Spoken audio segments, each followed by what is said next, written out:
Si Mommy at si Washing Machine believe sa Pride Washing Machine Detergent. Hello, Washi! Hello, Mommy! Laundry day na naman! Ready ka na sa mancha, chocolate, putik, libag? Kaya yan ang Pride Washing Machine Detergent. May triple stain-away formula. Tanggal ang makapit, madikit, at malupit na dumit mancha. Easy ang labada. Mula noon hanggang ngayon. All you need is pride. All you need is pride. Pride Detergent, manufactured by ACS Manufacturing Corporation. ISO certified, world-class quality. ACS.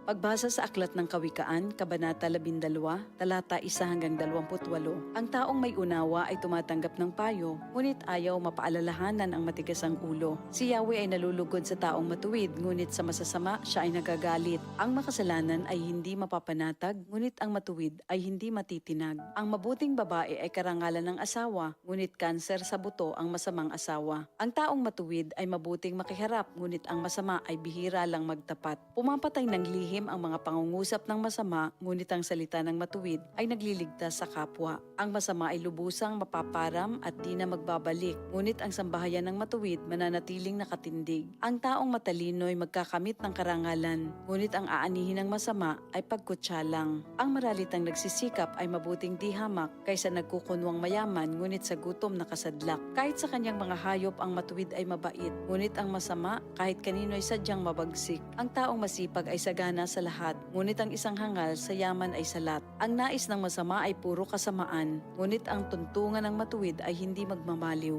Ang masama ay nahuhuli sa salita ng kanyang bibig, ngunit ang matuwid ay malayo sa ligalig. Ang kakamti ng tao ay batay sa gawa o salita, bawat isa ay tatanggap ng karampatang gantimpala. Ang akala ng mangmang ay siya lamang ang tama, ngunit handang tumanggap ng payo ang taong may unawa. Ang pagkainis ng mangmang kaagad nahahalata, ngunit ang mga matatalino di pansin ang pagkutya. Sa pagsasabi ng tapat, lumilitaw ang katarungan, ngunit ang pagsisinungaling ay lumilikha ng kapahamakan. Ang matalas na pananalita ay sumusugat ng damdamin, ngunit sa magandang pananalita, sakit ng loob ay gumagaling. Ang tapat na labi ay mananatili kailanman, ngunit ang dilang sinungaling ay hindi magtatagal.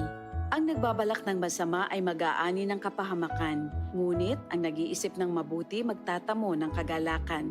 Ang kasamaang palad ay malayo sa matuwid, ngunit ang buhay ng masama ay puno ng ligalig. Namumuhi si Yahweh sa taong sinungaling, ngunit ang tapat ay ligaya niya at aliw.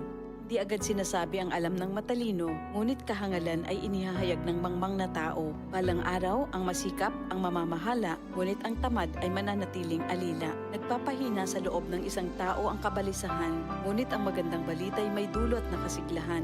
Ang payo ng kaibigang matuwid ay isang gabay, ngunit ang daan ng masama ay tungo sa pagkaligaw. Hindi makakamit ng tamad ang kanyang hinahangad, ngunit ang masikap ay laging may magandang hinaharap. Ang matuwid na landas ay patungo sa buhay, ngunit ang maling daan ay hahantong sa kamatayan. Ito ang salita ng Diyos.